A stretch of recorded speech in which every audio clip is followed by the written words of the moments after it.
Assalamualaikum warahmatullahi wabarakatuh. Bagaimana kabar kalian? Anak-anakku kelas 6 yang hebat. Bersama PGRI Tulungagung, kita berjumpa kembali dalam video pembelajaran Cerdas Tangkas tahun pelajaran 2021-2022 semester 2. Kali ini kita akan membahas tema 7, kepemimpinan, subtema 3, Ayo Memimpin, pembelajaran 3. Pada pembelajaran 3 ini, ada 3 muatan yang akan kita pelajari, yaitu muatan PPKN, Bahasa Indonesia, dan IPS.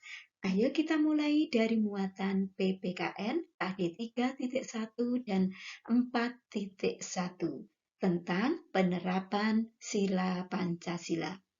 Penerapan sila kelima Pancasila adalah gerakan koperasi.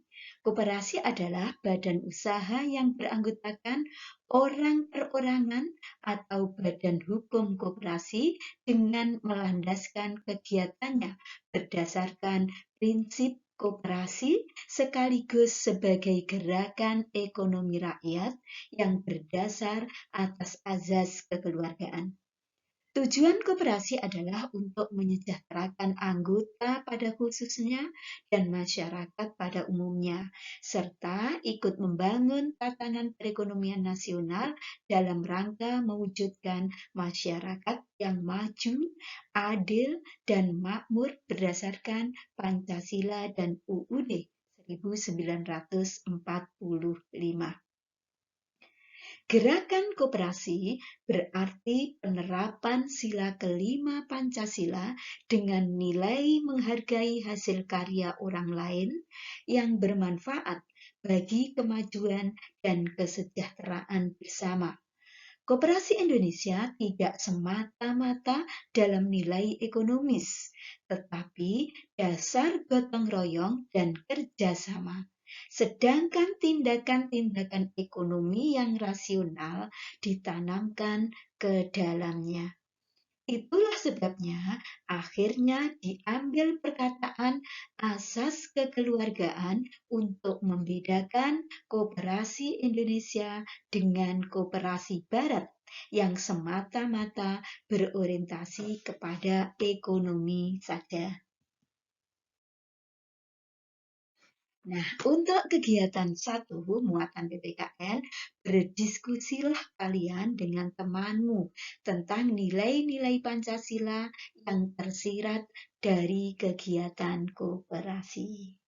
Selanjutnya, kita akan membahas soal-soal pada Ayo Berlatih. Ayo mengerjakan soal-soal berikut ini dengan benar. 1.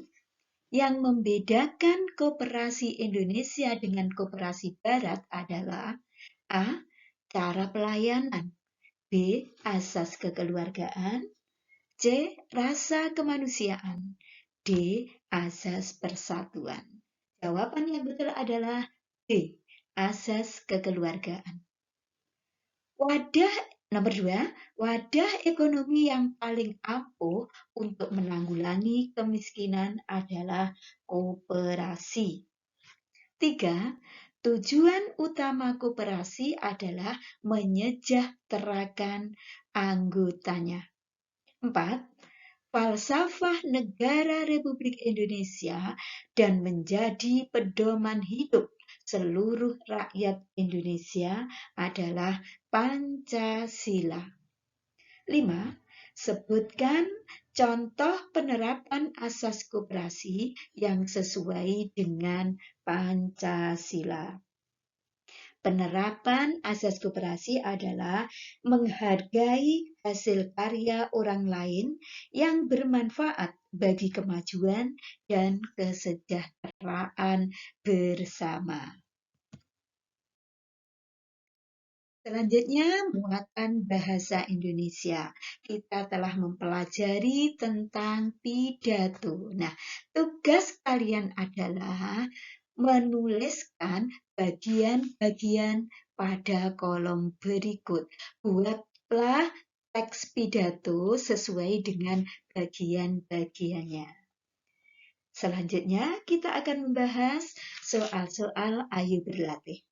Ayo mengerjakan soal-soal berikut ini dengan benar. 1. Sebelum melakukan pidato, sebaiknya kita banyak membaca, khususnya tentang A. Jumlah pendengar, B. Ucapan syukur, C. Kata penutup, dan D. Isi materi. Jawaban yang betul adalah D. Isi materi. 2. Pesan dan harapan terdapat pada bagian penutup. 3. Orang yang berpidato disebut orator. 4. Saat berpidato harus dengan suara yang jelas dan lantang. 4. 5. Mengapa seseorang yang berpidato harus berpenampilan menarik? Agar lebih meyakinkan pendengar dan nampak lebih menarik untuk dipandang. Selanjutnya, kita akan belajar muatan IPS. Muatan IPS kali ini kita akan belajar tentang peran Indonesia di ASEAN. Posisi dan peran Indonesia dalam kerjasama di bidang pendidikan dalam lingkup ASEAN. Kerjasama sektor pendidikan di ASEAN dilakukan oleh Komite ASEAN untuk Pendidikan. Komite ini memfokuskan pada upaya mensinkronisasi standar ijazah, memperkuat dan meningkatkan keterampilan dan ilmu pengetahuan pemuda ASEAN. Untuk mendukung pencapaian tersebut, negara-negara ASEAN melakukan kerjasama berikut. 1.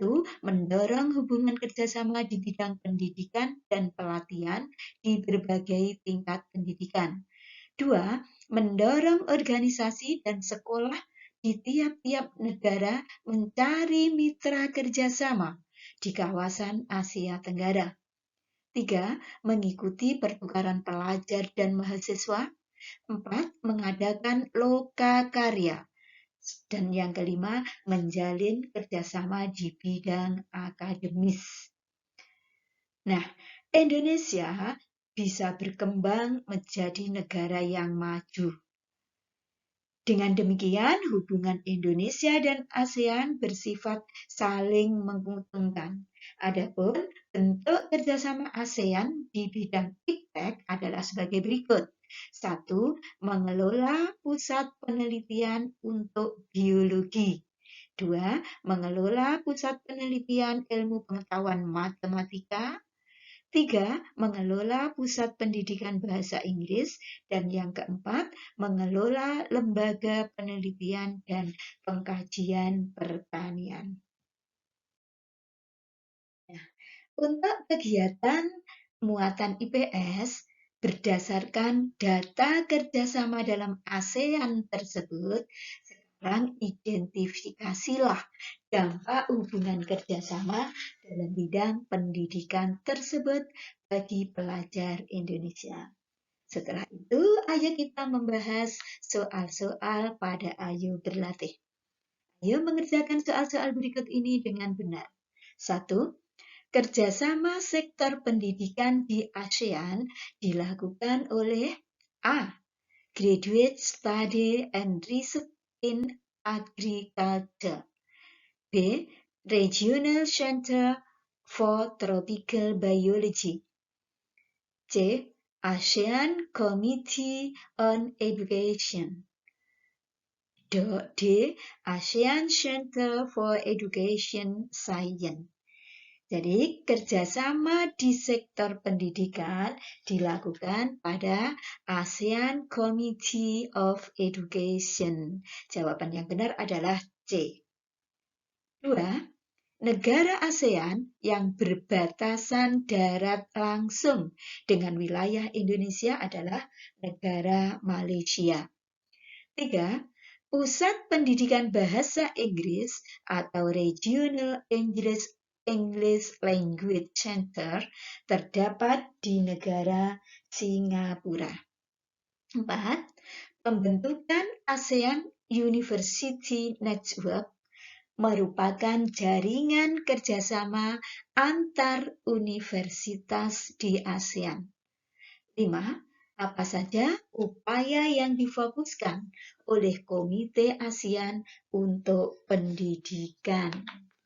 Upaya yang difokuskan adalah mensinkronisasi standar ijazah, memperkuat dan meningkatkan keterampilan dan ilmu pengetahuan pemuda ASEAN.